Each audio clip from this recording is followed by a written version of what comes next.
تو قرآن کے مخالفین کی ان متفرق باتوں سے، ان مختلف ڈفرینٹ باتوں سے یہ بات نکلتی ہے کہ ان کی کوشش یہ تھی کہ لوگوں پر اس کے الہی کلام ہونے کی ہیبت نہ بیٹھنے پائے اور لوگ اس کو وحی کا درجہ نہ دے، بلکہ بشری و انسانی کلام ہی کے درجے میں اس کو رکھے۔ السلام علیکم ورحمۃ اللہ وبرکاتہ، نحمدہ ونصلی علی رسولہ الکریم، اما بعد، فاعوذ باللہ من الشیطان الرجیم، بسم اللہ الرحمن الرحیم، انا نحن نزلنا الذکر وانا لہ لحافظون۔ برادران اسلام، جب سے اللہ تعالیٰ نے قرآن مجید نبی کریم رحمۃ للعالمین صلی اللہ علیہ وسلم پر نازل فرمایا ہے، تب سے لے کر آج تک یہود و نصارہ اور مشرکین اور دیگر کافر اس کی تکذیب اور تردید کرنے کی کوششیں کرتے رہے ہیں۔ ٹھیک ہے، یہ ان کا ہمیشہ سے کوشش رہا ہے، اور وہ ہمیشہ یہ چاہتے رہے ہیں کہ کسی طریقے سے قرآن مجید کی دعوت بند ہو جائے، کسی بھی طریقے سے ہو اس قرآن کی دعوت بند ہو جائے۔ یہ ہمیشہ ان کی کوشش رہی ہے۔ یہی وجہ ہے کہ کبھی تو مشرکوں نے اس کے منزل من اللہ ہونے کا انکار کر کے نعوذ باللہ کہا کہ یہ قرآن تو پریشان خوابوں کا ایک مجموعہ ہے، اور کبھی کیا کہا جیسا کہ سورۃ الانبیاء کی آیت نمبر 5 میں ہے، بل قالوا، بلکہ انہوں نے کہا، اضغاث احلام، کہ یہ قرآن تو پریشان خوابوں کا ایک مجموعہ ہے، بل افترا ہو، بلکہ یہ اس نبی کا خود ساختہ کتاب ہے۔ نعوذ باللہ، یہ کہا کہ یہ تو پراگندہ خیالات کا مجموعہ ہے، پریشان خوابوں کا ایک مجموعہ ہے، اور یہ اس نبی کا خود ساختہ کتاب ہے۔ اس کے منزل من اللہ ہونے کا انکار کیا۔ وہ کہا کرتے تھے کہ یہ اللہ کی کتاب نہیں، یہ اس نبی نے اپنی طرف سے گھڑی ہے یہ کتاب۔ تو قرآن کے مخالفین کی ان متفرق باتوں سے، ان مختلف ڈفرینٹ باتوں سے یہ بات نکلتی ہے کہ ان کی کوشش یہ تھی کہ لوگوں پر اس کے الہی کلام ہونے کی ہیبت نہ بیٹھنے پائے اور لوگ اس کو وحی کا درجہ نہ دے، بلکہ بشری و انسانی کلام ہی کے درجے میں اس کو رکھے۔ تو یہ ان کا اصل مقصد یہی تھا کہ لوگ اس کو وحی کا درجہ نہ دیں اور لوگ اس سے دور رہیں۔ لوگ اس کے قریب جائیں گے تو ہدایت پا جائیں گے، اور انہوں نے جو باطل نظریات، جو باطل عقائد، جو اپنے رسم و رواج اور جو باطل نذرانے وغیرہ ان پہ مسلط کیے ہیں، وہ تو سب لوگوں پر واضح ہو جائے گا کہ یہ سب جھوٹ ہے، فراڈ ہے۔ اس لیے یہ لوگوں کو منع کر رہے ہیں اور قرآن سے دشمنی کر رہے ہیں، اور آج بھی دشمنان اسلام کی کوششیں اسی مقصد باطل کے لیے ہیں۔ کبھی ان بدبختوں نے یہ بھی کہنا شروع کر دیا کہ یہ اس نبی کا اپنا شاعرانہ کلام ہے، حالانکہ صاف واضح ہے کہ قرآن کا انداز اعلیٰ و ارفع ہے، شاعری کے انداز سے بالکل مختلف ہے۔ شاعری تو رسول کریم رحمۃ للعالمین صلی اللہ علیہ وسلم کے شان نشان ہی نہیں، لیکن پھر بھی یہ بدبخت یہ اعتراض کرتے تھے، حالانکہ خود جانتے ہوتے تھے کہ یہ قرآن شاعری نہیں اور شاعری کے انداز سے بالکل مختلف ہیں، لیکن لوگوں کو قرآن سے متنفر کرنے کے لیے یہ کہا کرتے تھے۔ جیسا کہ اسی آیت میں ہے، بل قالوا اضغاث احلام، کبھی انہوں نے پراگندہ خیالات کا مجموعہ کہا، نعوذ باللہ، بل افترا، کبھی یہ کہا کہ یہ خود گڑی ہوئی کتابیں خود بنا کر لاتے ہیں اپنی طرف سے، اور کبھی کہا کہ بل ہوا شاعر، بلکہ وہ شاعر ہیں اور یہ کلام اس کا شاعرانہ کلام ہے۔ تو انکار کرتے تھے کہ یہ رب کا کلام نہیں، اور اس سے لوگوں کو منع کرتے تھے، اور مین مقصد ان کا یہی ہوتا تھا کہ لوگ اگر قرآن کو وحی الہی سمجھیں اور اس کے قریب جائیں اور توجہ سے پڑھیں، توجہ سے سنیں، تو یہ ہدایت پا جائیں گے اور ہماری گمراہیاں لوگوں پر واضح ہو جائے گی اور ہمارے دشمن ہو جائیں گے۔ میرے بھائیوں، آج جو لوگ گستاخیاں کر رہے ہیں اور حق سے دشمنی کر رہے ہیں، قرآن مجید سے دشمنی کر رہے ہیں، ان لوگوں سے کہتا ہوں کہ تمہارے آباء و اجداد بھی اس دشمنی میں جل کر ہلاک ہوئے ہیں، تو ان سے عبرت لو، ابو جہل سے عبرت لو، سرداران مشرکین سے، ان کے عبرتناک انجام سے عبرت لو۔ اگر تم باز نہیں آئے تو تم بھی ان کی طرح تباہ ہو جاؤ گے، ہلاک ہو جاؤ گے۔ کیا تمہیں پتہ نہیں 1400 سال سے تمہارے آباء و اجداد یہی کوششیں کرتے آ رہے ہیں اور ابھی تک ناکام ہے؟ کیا یہ قرآن مجید کو دنیا سے ختم کر چکے؟ 14 صدیوں میں یہ نہ کر سکے اور ہرگز نہیں کر سکتے ہیں، کیونکہ یہ قرآن تو رب کا کلام ہے۔ اس کے انکار کرنے والے ہی ختم ہو جائیں گے، ہلاک ہو جائیں گے، تباہ و برباد ہو جائیں گے، مگر رب کا قرآن دنیا سے ختم نہیں کر سکتے۔ دنیا کی تاریخ میں قومیں مٹ چکی، زبانیں ختم ہوئی، تاریخ گواہ ہے، تاریخ کا مطالعہ کریں، کتنی قومیں ہلاک ہوئی، تباہ و برباد ہوئی، یہاں تک کہ ان کی زبانیں بھی ختم ہو گئیں، لیکن رب کا قرآن ابھی تک تر و تازہ ہے اور یہ ہمیشہ رہے گا۔ اور عربی زبان بھی قرآن مجید ہی کی وجہ سے ہمیشہ تر و تازہ رہتی ہے، کیونکہ قرآن رب کا کلام ہے۔ لیکن قرآن کے یہ دشمن قرآن مجید کا انکار کرتے ہیں اور انکار کے ساتھ ساتھ اس کا مذاق بھی اڑاتے ہیں۔ کیا یہ افسوس کی بات نہیں کہ ان کو اللہ نے انسان کے شکل میں پیدا فرمایا، ان کافروں کے کان، آنکھیں اور دل بنا دیے، لیکن یہ ان سے کوئی کام نہیں لیتے، حق سمجھنے کی کوشش نہیں کرتے اور الٹا کیا کرتے ہیں؟ حق کی مخالفت کرتے ہیں۔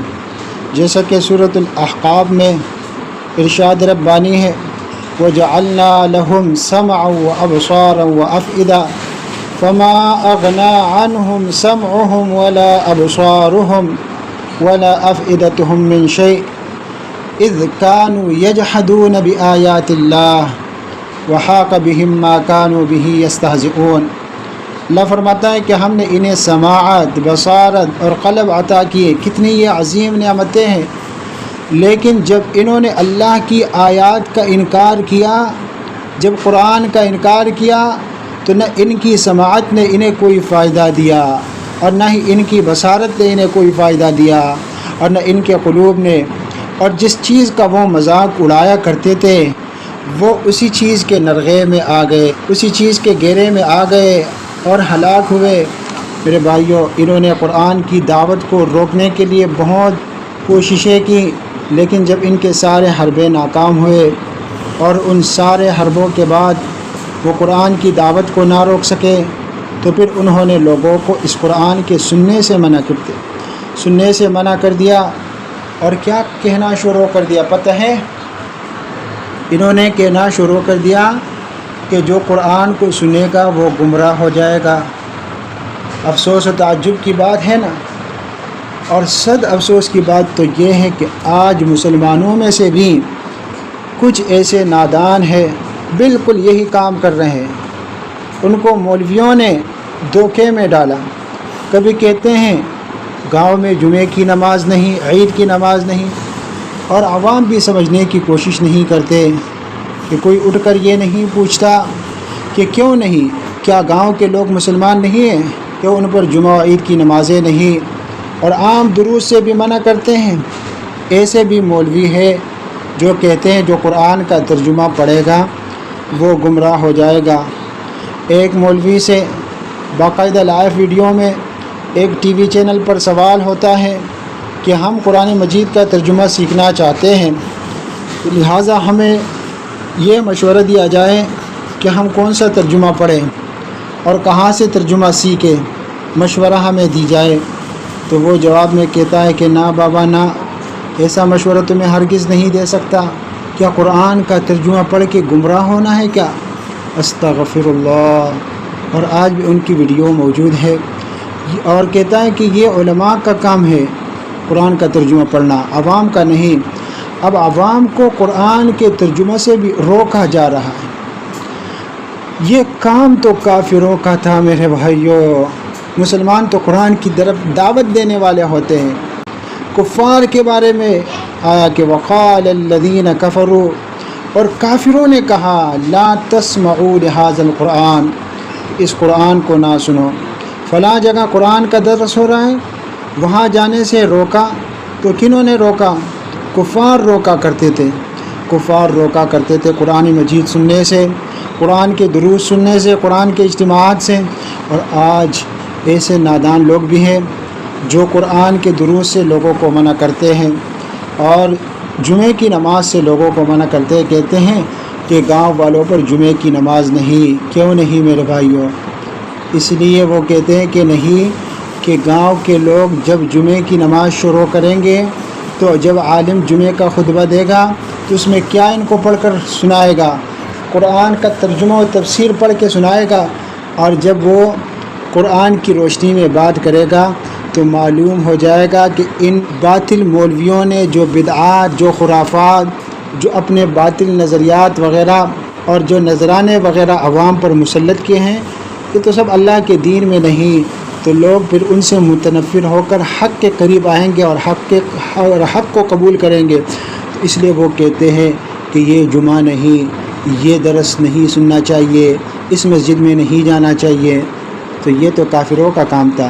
وہ کہا کرتے تھے لا تسمعوا لهذا القرآن، یہ قرآن نہ سنو، والغوا فیہ، اور اس میں شور مچاؤ۔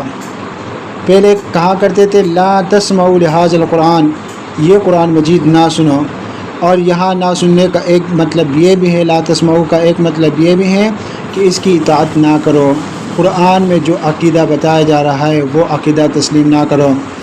اور پھر وہ شور مچانے کا بھی حکم دیتے تھے، سیٹیاں بجانے کا بھی حکم دیتے تھے۔ قرآن میں ہے والغوا فیہ، انہوں نے کہا کہ شور مچاؤ اس میں، یعنی اس کے پڑھنے کے وقت میں، درس و تدریس کے وقت میں، خطبے کے وقت میں شور مچاؤ، سیٹیاں بجاؤ، چیخ چیخ کر باتیں کرو۔ کس لیے؟ مقصد ان کا کیا ہوتا تھا؟ ان کا مقصد یہ ہوتا تھا کہ حاضرین کے کانوں میں قرآن کی آواز نہ جائے اور ان کے دل قرآن کی بلاغت اور خوبیوں سے متاثر نہ ہو، اور شور اس لیے بھی مچاؤ تاکہ تم غالب ہو جاؤ۔ آخر میں ہے تاکہ تم غالب ہو جاؤ۔ تو اس کا مطلب یہ ہے کہ شور اس نے مچاؤ کہ تمہارے شور سے صاحب قرآن، داعی قرآن شاید ذہنی دباؤ میں آ جائے اور قرآن کی دعوت و تلاوت ہی نہ کرے جسے سن کر لوگ متاثر ہوتے ہیں، تو یہ سلسلہ ہی رک جائے۔ لیکن یہ ان کا محض خیال ہی تھا۔ آج بھی اہل باطل کا مقصد یہ ہوتا ہے کہ کسی طریقے سے حق کی دعوت رک جائے، ایسا نہ ہو کہ اس دعوت سے لوگ متاثر ہو کر سارے لوگ ہی اہل حق نہ ہو جائے، اہل حدیث نہ ہو جائے۔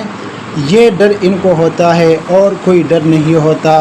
آج بھی لوگ جمع ہوتے ہیں، یہاں قریب میں ایک میٹنگ ہوتا ہے آل مداخل کا، اور کس مقصد کے لیے ہوتا ہے کہ کیا گاؤں والوں پر جمعہ ہے یا نہیں، اور اس کے خلاف ہم فتوے لیں گے، یہ کریں گے، وہ کریں گے۔ اور اسی طرح گاؤں دیہاتوں میں بھی وہ لوگوں کو اس چیز کی طرف قائل کرتے ہیں کہ گاؤں دیہات والوں پر جمعے کی نماز نہیں۔ تو یہ سوچنے کی بات ہے کہ قرآن مجید کیا صرف عربوں کے لیے ہے، عجموں کے لیے نہیں، اور کیا صرف شہروں کے لیے ہیں، گاؤں دیہات والوں کے لیے نہیں ہیں؟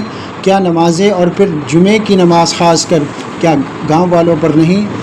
وقار سامعین اکرام، اللہ تعالیٰ نے اپنے دین کو ہر صورت غالب کرنا ہی تھا، سو کافروں کی لاکھ کوششوں کے باوجود بھی اللہ سبحانہ و تعالیٰ نے اسے ساری دنیا پر غالب فرمایا۔ مگر یہ کافر اپنی حرکتوں سے باز نہیں آئے، کبھی انہوں نے اس میں تبدیلیاں کروانے کی کوششیں کی، ناکام رہے۔ کبھی اس قرآن کی بے حرمتی کرتے ہوئے اسے واش روم میں بہایا گیا، اور کبھی کس انداز سے بے حرمتی کی، اور کبھی کس انداز سے، کبھی اسے سر عام نظر آتش کیا گیا۔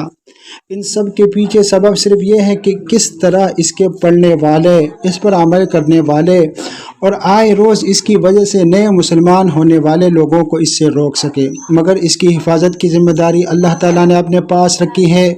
ہزاروں بار قرآن مجید فرقان حمید پر حملے کیے گئے۔ ان دنوں میں بھی سویڈن اور ہالینڈ میں چند دین کے دشمنوں نے قرآن مجید کو جلا کر 1.5 ارب مسلمانوں کے دلوں کو پریشان کیا۔ مگر اللہ تعالیٰ کا وعدہ ہے کہ قرآن تو باقی رہے گا، مگر اسے مٹانے والے خود مٹ جائیں گے۔ قرآن کے مقابلے سے دنیا کے سارے کافر مشرک، جن و انس سارے دشمن مل کر بھی عاجز ہے، مقابلہ کر ہی نہیں سکتے۔ جب سے قرآن نازل ہوا ہے پوری دنیا میں اس جیسی کتاب نہ تھی نہ ہے اور نہ ہو سکتی ہے۔ قرآن مجید میں ہے قُلْ إِنِ اجْتَمَعَتِ الْإِنسُ وَالْجِنُّ عَلَىٰ أَن يَأْتُوا بِمِثْلِ هَٰذَا الْقُرْآنِ لَا يَأْتُونَ بِمِثْلِهِ وَلَوْ كَانَ بَعْضُهُمْ لِبَعْضٍ ظَهِيرًا۔ تو جتنے بھی کافر ہیں، چاہے جنات میں ہے چاہے انسانوں میں ہے، سب مل کر قرآن کا مقابلہ کرنا چاہیں تو قرآن کا مقابلہ نہیں کر سکتے۔ اس جیسی کتاب لانا چاہیں تو کہیں سے بھی نہیں لا سکتے، اگرچہ یہ ایک دوسرے کے مددگار بھی بن جائے، لیکن قرآن کا مقابلہ کر ہی نہیں سکتے، کیونکہ قرآن تو رب کا کلام ہے اور اس میں ہدایت کی واضح مثالیں ہیں۔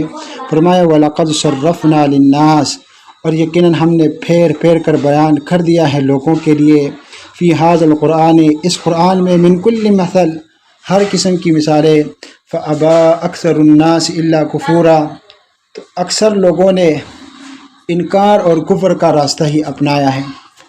اللہ رب العالمین ہمیں کفر و انکار سے بچائے، اللہ رب العالمین ہمیں ان لوگوں میں سے نہ بنائے جو قرآن کی دعوت کو روکنے والے ہیں، منع کرنے والے ہیں، خطبوں کو منع کرنے والے ہیں، کہتے ہیں گاؤں والوں پر جمعہ نہیں، عید نہیں، اور دین سے لوگوں کو منع کر رہے ہیں۔ اللہ رب العالمین ہمیں دین کے داعی بنائے۔ آخر میں یہ دو اعلانات ہیں، ایک مظاہرے کے حوالے سے کہ اتوار کو احتجاجی مظاہرہ ہے شام 5 بجے شاہراہ قائدین پر، جن نے قرآن کی بے حرمتی کی ہے ان کے خلاف یہ احتجاجی مظاہرہ ہے، تو لہٰذا اس میں بھی شرکت کیجیے۔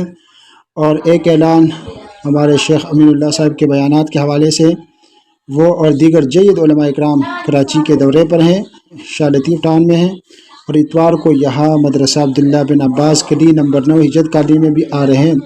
بعد نماز عصر یہاں شیخ امین اللہ صاحب کا بیان ہے پشتو زبان میں، خواتین کے لیے بھی باپردہ اہتمام ہے، تو اس میں ضرور شرکت کیجیے گا۔ اللہ رب العالمین ہمیں حق سمجھنے، حق پر عمل کرنے کی توفیق عطا فرمائے، اللہ رب العالمین ہمیں صراط مستقیم پر استقامت کی توفیق سے نوازے، آمین۔ وآخر دعوانا الحمدللہ رب العالمین، السلام علیکم ورحمۃ اللہ۔